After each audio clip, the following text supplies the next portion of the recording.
You're a fellow member of the Heartbreak Club. Well, I think I'm the president. Spring break brings some revelations for all Wildcats. Let's break down Season 2, Episode 9 of High School Musical, the series, and find out just what happened.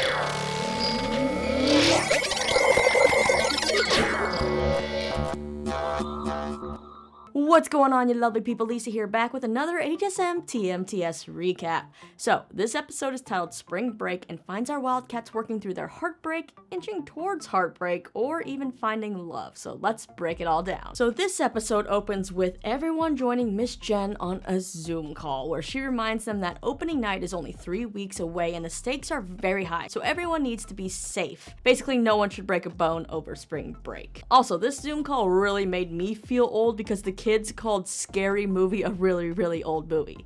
I mean, yeah, it came out 21 years ago in 2000, which, damn, that's kind of even wild to say. I guess it is old, but then that makes me feel really old, but fine, Gen Z, you're allowed to call that movie really old. But moving on. So a lot of you pointed out last recap that it didn't really highlight or mention the little squabble between Carlos and Seb. Of course, we cannot rehearse on the day we were supposed to run Chip's big scene.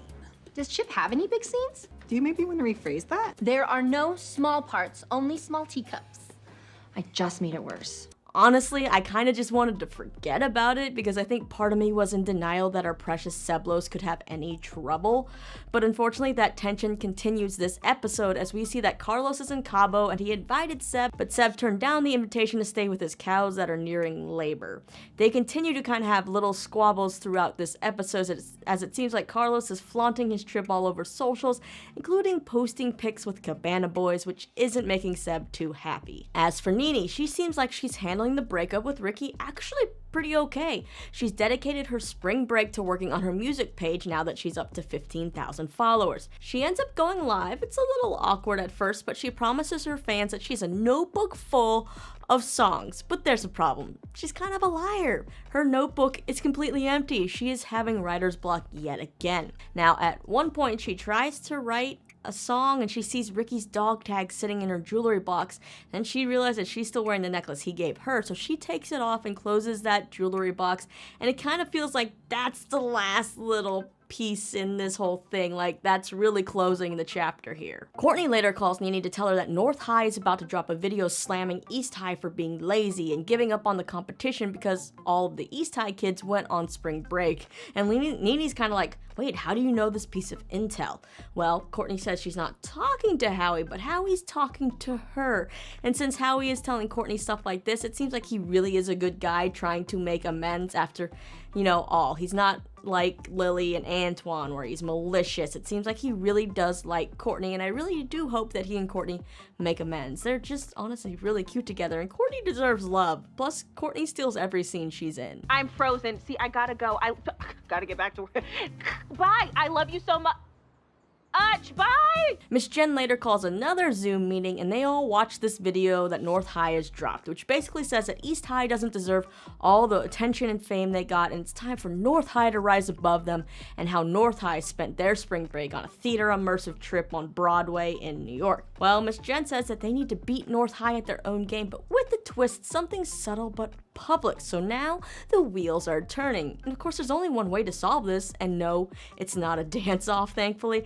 It's a song. So Nini and Ashlyn think they should write a song, but Nini is still having this writer's block, so she decides to collab with Ashlyn, and Nini also says that collabing with Ashlyn will help her with the breakup with Ricky. So while they're writing the song, they also ask Gina to choreograph a dance for it. So where has Gina been in this episode? Well, Gina has been stranded at the airport because her flight to see her mom in Louisiana has been delayed. We then get a cute moment when EJ FaceTimes Gina to get a second opinion on if he should let Ashlyn paint his nails or not, and that's when we hear Gina say this. Things been different between me and EJ. A little. But I really don't know what's going on. When you have bad luck in the romance department, it's hard to know what's someone being nice and what's like a sign. Well, by the end of this episode, I think she may have her answer to what's going on here. But also, did you notice that there's a kid trying to do some kind of TikTok dance behind her? Well, it turns out this kid is named Jack, and he's played by none other than Asher Angel, which gives us our mini Andi Mack reunion, which honestly made me smile because if you know anything about me and this channel, if you've been watching it for a while, you know I love that show. So it was nice to see them come back together for this. Anyway, Gina and Jack start chatting, and it's a little awkward at first, but then they start to get more comfortable with each other and they start to get along. When Gina goes looking for a granola bar she thought she had packed, Jack has a plan. They use their acting skills to find their way into a fancy sky lounge, and then they start playing this game of 2 truths and a lie. I have 10 tattoos. 2, I am a huge Ariana fan, and 3, I'm terrified of butterflies. How Gina didn't pick up that the tattoos one was a lie, I'm honestly never gonna know, but then Gina shares her 2 truths and a lie. I've moved 15 times. 2, I've never been kissed. And 3, I once broke my big toe, kicking my older brother in the knee. Interesting. Well, Gina realizes that she's actually opening up to Jack, which she doesn't usually do. Then they both bond over being in the Heartbreak Club, and Jack shares a tip with her on how to survive it. Do you know the trick? Care less. Smart. Then we get kind of a heart-fluttering moment for any of you Portwell fans out there as Gina takes off her jacket, and what is she wearing? I think it's your turn.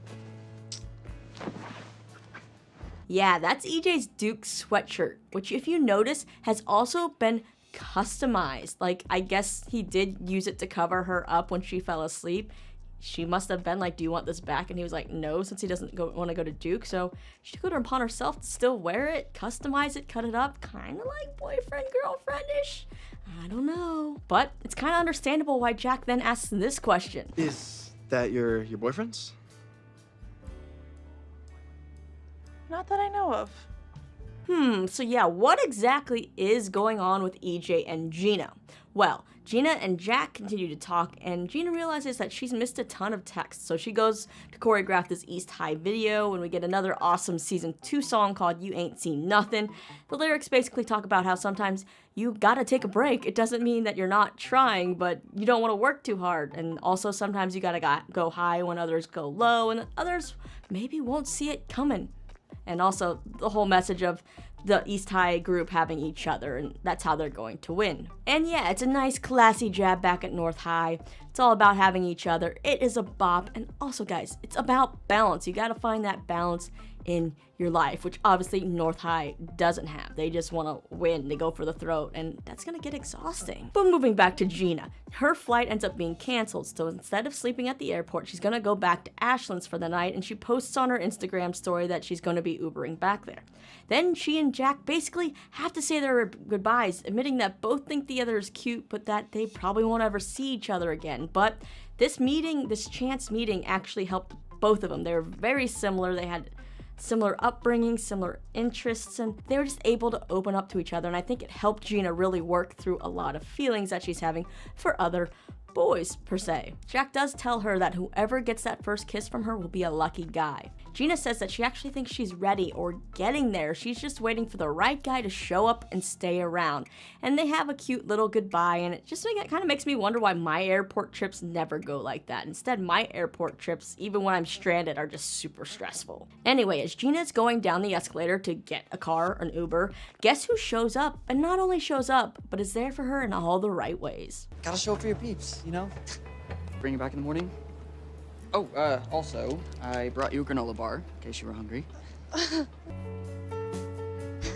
Yep, EJ is really showing up, you guys, and Portwell fans, it's definitely growing on me, this couple. So I'm interested to see if the show continues to build this relationship as a friendship or something more. But now, we must move on to Ricky, who is not taking his breakup with Nene so well. He's gone to visit his mom in Chicago, and he's turned off his phone, so he's missing all the Zoom calls and basically just wrapped himself in a cocoon of heartbreak and sorrow, wallowing away while at his mom's house. I mean, can you really blame him though? This is definitely a tough breakup. It's his first love. This breakup was way worse than that first breakup they had. Ricky's mom tries to get through to him to ask him how he's doing, and of course Ricky is upset that his dad told his mom, but Ricky just doesn't know if he's over this breakup yet, but he's working on it, and he continues to be cold to his mom. But he does open up a little bit about how he feels like the breakup was his fault, but he just can't figure out what went wrong. Later, Ricky then gets up and finds his mom just kind of standing right outside his door. It's kind of something they have in common because he used to do that to her door after she left them.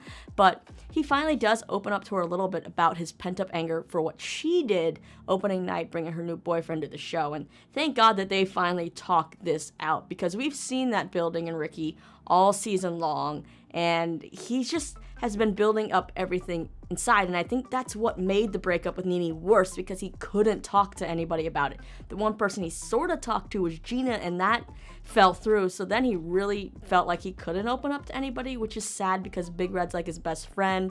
He has a lot of friends, so I'm glad that he was finally able to talk to his mom. They talk through it, and she says that she and his dad tried everything they could, and that Ricky and Nene are both young as well. It's normal for them to change. I didn't change. If anything, I hate change more now than I used to. Maybe that's how you changed.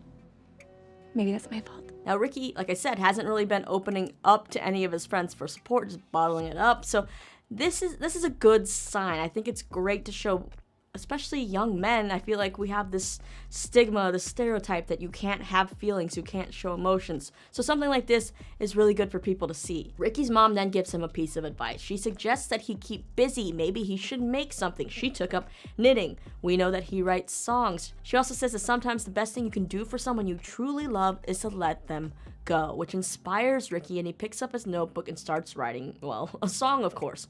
He's also, though, having some writer's block until Big Red leaves him a voicemail to check in on him, along with the link to the video that everybody else made about, the video for You Ain't Seen Nothing. And it seems like it inspires Ricky as he then writes a song and plays it. It's called Let You Go, and he takes his mom advice about letting someone you love go and hoping that they find better. And at this point, his mom is still standing outside his door, listening, crying, feeling all the emotions.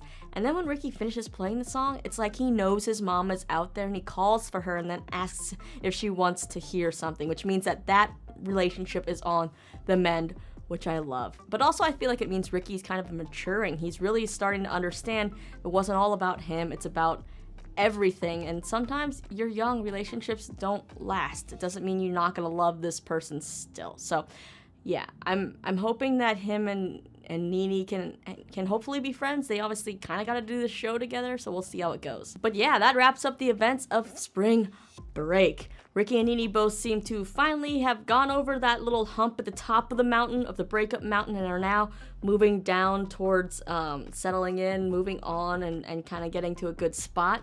I'm really not a fan of Carlos and Seb fighting, but I totally get why it's happening. We've obviously pointed out that they come from two different worlds. One's kind of rich and one's a farm boy. Hopefully that gets resolved really soon, though. As for EJ and Gina, curious to see how that ends up, but I thought it was a really great episode. Obviously, two really, really good songs on different spectrums. One, the more poppy, confident, you're not gonna break me type thing, and then the other, the sultry, soulful ballad about love and heartbreak and moving on. I just liked, like I said, that it showed that sometimes you just gotta talk things out, lean on people for support even when it's hard. But now, we gotta wonder, are happier days ahead now that we've kind of gotten through this Ricky and Nene breakup? Can we now focus on the drama between North High, East High, and the Mankeys and the performance, or will personal drama continue to come through?